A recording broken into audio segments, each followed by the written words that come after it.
신주쿠역에서 혼자 걸어가고 있는데 어떤 일본 남자가 저한테 말을 거는 거예요. 7화부터 집에서 갑자기 나오는 거예요. 한국에서는 싸울 때 머리채 잡고 싸우지 않느냐. 그때 마셔보고 맛있어서 이렇게 2병이나 일본에서 사왔답니다. 여러분들도 이렇게 관광지를 오셔서 들한테 사기 안 당하셨으면 좋겠습니다. 안녕하세요. 오늘은 저번 영상에서 말씀드렸던 주제 중에 일본 교환학생 썰을 풀어보도록 하겠습니다. 여러 가지 정리하다 보니까 썰이 굉장히 많더라고요. 제 첫 썰풀이를 시작하도록 하겠습니다. 먼저 신주쿠역 급발진남에 대해서 이야기를 해드리도록 할게요. 수업 끝나고 신주쿠역에서 혼자 걸어가고 있는데 어떤 일본 남자가 저한테 말을 거는 거예요. 일본어로 나 한국 좋아해요. 저 한국인이에요. 막 이러면서 말을 거는데 누가 봐도 네이티브 발음으로 한국인이라고 하니까 진짜 너무 웃긴 거예요. 근데 그냥 얽히기 싫어서 일본어 못하는 척하면서 쏘리, 프렌즈웨인 막 이러면서 갔거든요. 그랬더니 저 뒤에서 오마에 난까 진짜 가와이쿠 낸다요 라고 막 큰 소리로 말하는 거예요. 이게 너 같은 거 하나도 안 귀엽거든? 이라는 말인데 뭔가 그 말을 통해서 그 사람이 나를 귀엽게 생각하고 있나? 라고 하는 게 조금 느껴지는 것 같은 그런 느낌이 들어서 되게 황당하면서도 웃겼어요. 첫 번째 이야기는 조금 짧고 가볍게 시작을 해보았습니다. 다음은 제가 일본의 아날로그 문화를 격하게 느꼈던 썰이에요. 저희 학교에서 조별과제를 했었던 때가 있었는데 저는 그나마 워드 파일 이용해서 자료를 공유했지만 같이 교환을 갔었던 정장 팀원은 자료를 손으로 쓴 글을 사진으로 보내줘가지고 한자를 알아보기가 되게 힘들었어요. 저희는 한자가 익숙하지 않은 한국인인데 손글씨로 된 한자를 읽느라 정장이 되게 고생을 했었대요. 그리고 워드 파일 사용한 저도 자료 공유는 잘 했지만 저희 팀원들이 과제 제출 페이지에서 제출은 어디서 하는지, 첨부는 어떻게 하는지 이런 시스템적인 부분을 잘 모르시더라고요. 새내기라서 그런진 모르겠지만 그 학교 시스템을 그 친구들과 비슷한 정도로 접했던 제가 더 빠르게 파악하고 그거를 알려주기도 했어요. 그래서 이런 걸 보면 디지털 활용 능력이 한국 사람들이 조금 더 빠르다는 걸 알 수 있을 것 같네요. 다음은 에노시마에서 만난 누님들에 대한 이야기예요. 가마쿠라로 놀러 갔다가 숙소는 에노시마 쪽에서 잡았거든요. 그러고 늦은 밤에 한 이자카야에 갔는데 거기는 여행객보다 단골 손님들이 더 많더라고요. 저희는 바 좌석에 앉고서 생맥이랑 피자를 시켰는데 피자가 거의 20분 만에 나온 거예요. 그때 저희 옆에 앉으신 두 누님분들께서 와 드디어 너희 피자 나왔다 맛있게 먹어 막 이러시면서 저희보다 더 좋아하시더라고요. 그걸 시작으로 대화를 했는데 한국 드라마를 많이 보셔서 꽃보다 남자와 같은 드라마를 엄청 많이 보신 누님분이 계셨어요. 그분이 한국 드라마 패치가 엄청 잘 돼 있으셔서 한국에서는 싸울 때 머리채 잡고 싸우지 않느냐 그러고 식당에서 물 뿌리는 것도 되게 흔한 일 아니냐 막 이러면서 질문을 하시더라고요. 그렇게 한국 드라마에서 나오는 막장 장면이 일상에서 되게 흔한 일이라고 생각을 하시니까 너무 웃겼어요. 그렇게 막 떠들다가 라벨이 붙어있는 사케가 있다라고 하시면서 저희한테 그 술을 한 잔씩 사주셨어요. 그때 마셔보고 맛있어서 이렇게 2병이나 일본에서 사왔답니다. 미츠이의 코토부키라고 써져 있어요. 이런 걸 보면 일본 여행 갔을 때 현지인이랑 대화할 수 있는 기회가 오고 내가 일본어로 대화를 할 수 있는 실력이 갖춰져 있으면 여행을 더 즐기면서 재밌게 할 수 있겠다라는 생각이 들기도 했어요. 다음은 신주쿠 삐끼들한테 사기당할 뻔한 썰을 알려드릴게요.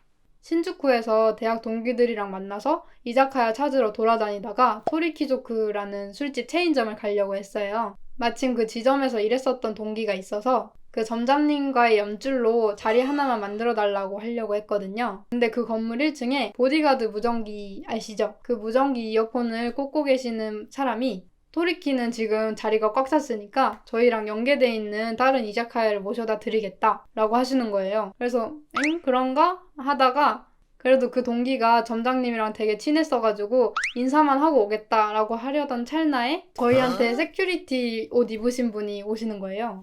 왜 오시지? 막 이러고 있었는데 듣자 하니 삐끼가 하는 말들이 다 거짓말이고 거기로 가면 사기를 당해서 2~3배 더 많은 돈을 지불해야 할 수도 있다. 막 이렇게 얘기를 하시는 거예요. 그래서 그때 우리는 갈 수 있는 곳을 찾아준 줄 알고 되게 우와 이러고 있었는데 완전 뒤통수 한 방 때린 듯한 느낌이었어요.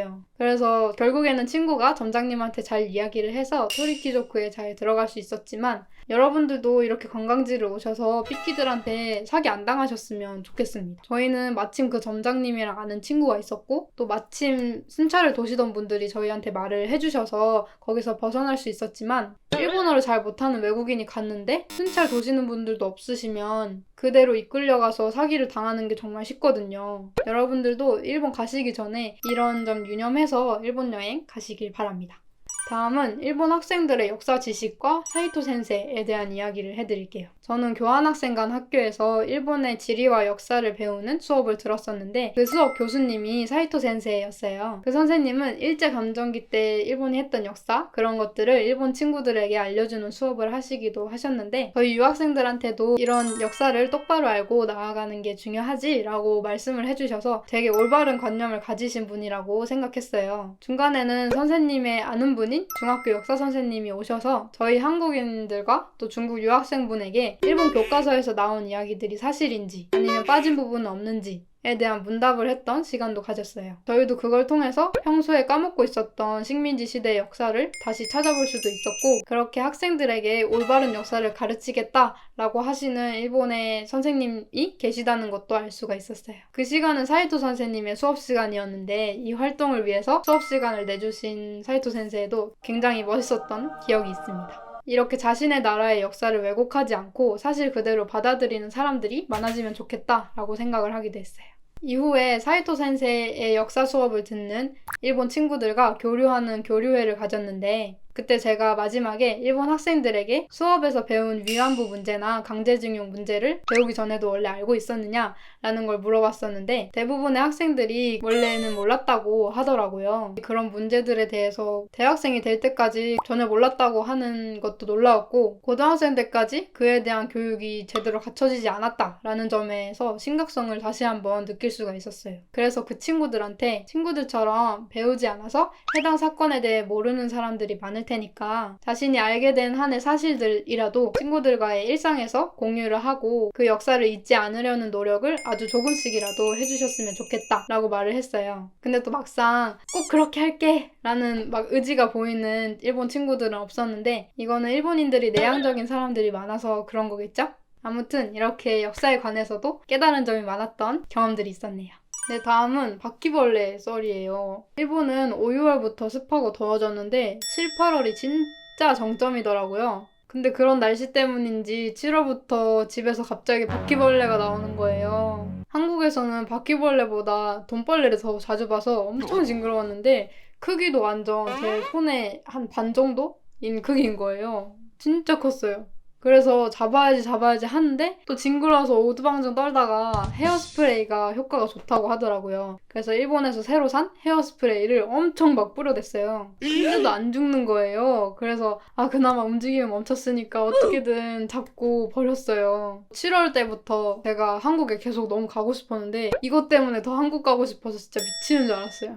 저한테 쓴 헤어스프레이 양보다 바퀴벌레한테 쓴 헤어스프레이 양이 진짜 훨씬 많을 거예요. 여름에 일본 여행 가실 때 바퀴벌레 걱정되시는 분들은 바퀴벌레 대비용 헤어스프레이를 조금 가져가시면 좋을 것 같습니다. 추가로 일본어로 재미있는 점을 알려드릴게요. 바퀴벌레는 고키불이라고 하는데 일본 사람들은 고의 이니셜을 따서 G라고 부르더라고요. 일본 사람들은 바퀴벌레를 서로의 배설물을 먹는 저질, 최악의 하등생물이라고 생각을 하기 때문에 제 느낌으로는 고키불이라는 풀네임으로 부를 자격도 없다? 가치도 없다? 라고 생각을 하는 것 같아요. 저번 애니 추천 영상에서 소개해드린 사이키쿠스오의 재난이라는 애니메이션에서도 바퀴벌레를 쥐라고 부르는 부분이 있기 때문에 이런 걸 알고 애니메이션을 보시면 더 재밌을 거라고 생각합니다. 네, 오늘은 이렇게 제 교환학생 썰들을 풀어보았는데요. 이상한 사람들도 진짜 많았고 좋은 사람들도 되게 많았던 그런 추억들이었어요. 정리를 하다 보니까 이번 이야기들 말고도 썰이 더 있어서 이번 추후에 같이 교환을 갔다 온 정짱이랑 2편을 제작을 해보도록 하겠습니다. 그때도 재미있게 썰풀이를 할 테니까 많이 시청해주세요. 다음 콘텐츠는 이번 이야기를 정리하면서 생각났던 일본과 한국의 문화 차이를 느낀 경험들에 대해서 이야기를 해볼까 합니다. 그럼 오늘 영상도 재미있으셨다면 좋아요와 구독 한 번씩 부탁드립니다. 안녕!